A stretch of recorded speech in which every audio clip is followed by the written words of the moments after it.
Jaganmohan Reddy Andhra Pradesh police వ్యవస్థనే బలోపేతం చేస్తున్నాడు.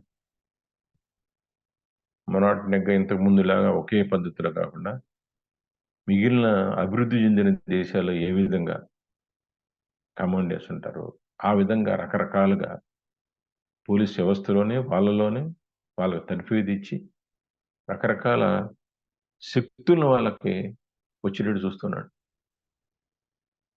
దానికి ప్రతిపక్షాలు ఇవన్నీ కూడా తన రక్షణార్థం, తన కుటుంబ రక్షణార్థం ఇవన్నీ చేసుకుంటున్నాడు జగన్మోహన్ రెడ్డి అని విమర్శిస్తూ ఉంది. అదే ప్రభుత్వ పరంగా చట్టపరంగా చేస్తున్నా కానీ ఈ విమర్శ తగ్గట్లా. ఓ కోట్లు కోట్లు ఖర్చు పెట్టేస్తున్నాడు పోలీసుల మీద. ఇంతకుముందు మనం చూసాం చంద్రబాబు నాయుడు ప్రభుత్వంలో తను పార్క్ హయత్ హోటల్ ఉండటానికి ఎక్కడ ఈ కరకట్ట గృహంలో, అది ఎటువంటి గృహం తెలియదు, అది ప్రభుత్వానో తెలియదు, లింగంనేనిదో తెలియదు, రకరకాల అబద్ధాలు ఆడాడు అసెంబ్లీలో. కానీ చివరికి ప్రభుత్వ ధనాన్ని నెల నెల రెంట్ రూపంలో లింగంనేనికి ఇచ్చాడు. రకరకాలుగా జరిగిన అబద్ధాల్లో కూడా ఇన్ని ఉన్నా కానీ ఇక ఆయన ఇల్లు ఉంది, పెద్ద ఇల్లు అక్కడ హైదరాబాద్లో, అయినా కానీ పార్క్ హయత్ హోటల్ ఉండి కొన్ని కోట్ల కోట్లు ఖర్చు పెట్టాడు 4 సంవత్సరాలు.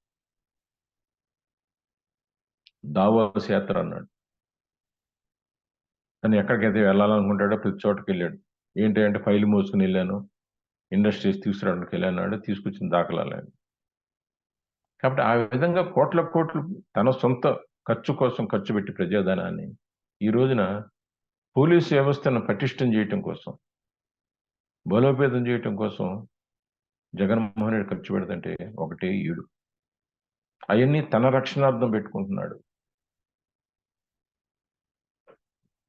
ఎందుకని తన రక్షణ పెట్టుకునే అవసరం ఏంటి? అతను బయటికి రావట్లేదు, ఒంటరిగా రావట్లేదు.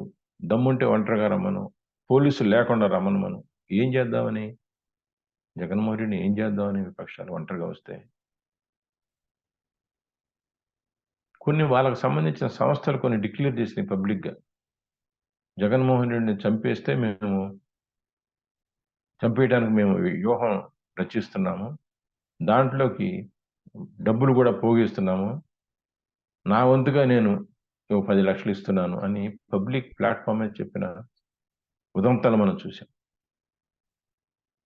అసలు ఎవడో వచ్చి అంతెందుకండి 10 కోట్లు ఇన్ని కోట్లు నాకు ఇవ్వండి, ఒక 5 లక్షలు ఇచ్చేస్తే నేను చంపేసేసి మెడలో ఆయన పేగులు వేసుకుని తిరుగుతాను అని ఒకడు వస్తే వాడి మీద కేసు పెట్టారు.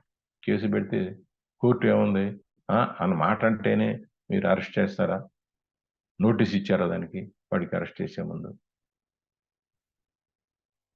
అని చెప్పి వాడికి బెయిల్ ఇచ్చి పంపించేసి. సో రకరకాలుగా ఇంత థ్రెట్ ఉంది, కనపడతా ఉంది. బయటికి రా, ఏం చేస్తామని వార్నింగ్లు ఇస్తున్నాయి డైరెక్ట్గా పార్టీలు, విపక్షాలు, ముఖ్యంగా తెలుగుదేశం. సరే, వ్యవస్థ అంటే తనకి ఇష్టం ఉన్నా లేకపోయినా ఒక ముఖ్యమంత్రి, సీఎంఓ తగిన రక్షణ ఏర్పాటు చేసిన బాధ్యత ఉంది కాబట్టి చేస్తుంది. సో పోలీసు వ్యవస్థను బలోపేతం చేయటం, శక్తివంతంగా చేయటం కూడా దాంట్లోనే ఒక భాగం అవ్వచ్చు. అంత మాత్రం అది తనకు తన కుటుంబానికి రక్షణార్థం కొన్ని వేల మంది పోలీసులు వాడుతున్నాడు అంటే మాత్రం ఎంతకంటే దౌర్భాగ్యం ఇంకోటి. ఏమీ లేని వాడికి ఈ రోజున ఒక విపక్షం కూడా కాదు, బయటికి వెళ్ళిపోయాడు, అసెంబ్లీకి అటెండ్ అవ్వడం లేదు. ఆయనకేమో Z+ కేటగిరీ, ప్రైమ్ మినిస్టర్ ఉండే అంత కేటగిరీ చంద్రబాబు నాయుడు పెట్టుకున్నాడు. ఒక ముఖ్యమంత్రిగా ఉండి బెదిరిస్తా ఉంటే తన పార్టీ కూడా ఆయన చంపేస్తామని తను జాగ్రత్తలో ఉండటానికి అతనికి మనసొప్పట్ల విమర్శిస్తున్నారు. ఏంటి అంత జాగ్రత్తలు తీసుకుంటాడు తన గురించి? బయటికి రావాలి కదా, మేమన్నా చేస్తే దాన్ని పడాలి కదా. ఇంతకంటే దౌర్భాగ్యం ఏ విపక్షాలకి ఉండదు. ఒకవేళ చూస్తూ ఉన్నారు ప్రజలు కూడా, ప్రజలు ఏం గ్రహించలేక లేదు, చూస్తూనే ఉన్నారు. ఓహో, ఇదాని విషయం. కాబట్టి సమయం వచ్చినప్పుడు ఎక్కడ కీలేరికి వాత పెట్టాలో అక్కడ పెడతారు. ఇంకా దీంట్లో విచిత్రం ఏమిటంటే, ఈ మేధావులు అనబడే వాళ్ళు ఉన్నారు చూడండి, కొంతమంది IAS ఆఫీసర్లు రిటైర్డ్ పార్టీలు పెట్టారు, లేకపోతే రాజ్యాంగ పదవుల్లో ఉండి ఢిల్లీ నుంచి నెట్టివేయబడ్డారు కొంతమంది రిటైర్ అయిన తర్వాత. వాళ్ళకు కూడా ఏం కనిపించవు. ఎవరో ఈయన మంత్రివర్గంలో ఎవరో కొంచెం హార్ష్గా మాట్లాడారు ముఖ్యమంత్రి, మాజీ ముఖ్యమంత్రి చంద్రబాబు నాయుడు మీద అంటే ఓ పాపం విలవిల్లాడిపోయి బొలువ బొలువమని ఏడుస్తూ ఉంటారు. కానీ ఇంత అన్యాయం జరుగుతున్న ముఖ్యమంత్రి మీద ఏమి ఒక్క మాట ఇది తప్పు అని మాట్లాడారండి మేధావులు. ఈ మేధావులు కూడా తాము లక్షలు పెన్షన్ తీసుకుంటూ ఎమ్మెల్యేగా అయినందుకు ఒక పెన్షన్, మాజీ ఎమ్మెల్యే అయినందుకు, ఐఏఎస్ ఆఫీసర్ రిటైర్ అయినందుకు పెన్షన్, తర్వాత వైస్ ప్రెసిడెంట్ రిటైర్ అయినందుకు పెన్షన్, ఎంపీగా పెన్షన్, ఇవన్నీ తీసుకుంటారు లక్షలు. కానీ పేదవాడికి ఏదన్నా ఒక కొద్ది చిన్న స్థలం 50 గజాల స్థలం ఇస్తే మాత్రం గెలగలాడు. ముఖ్యమంత్రి తన రక్షణార్థం పోలీసులు పెడితే గెలగలాడు.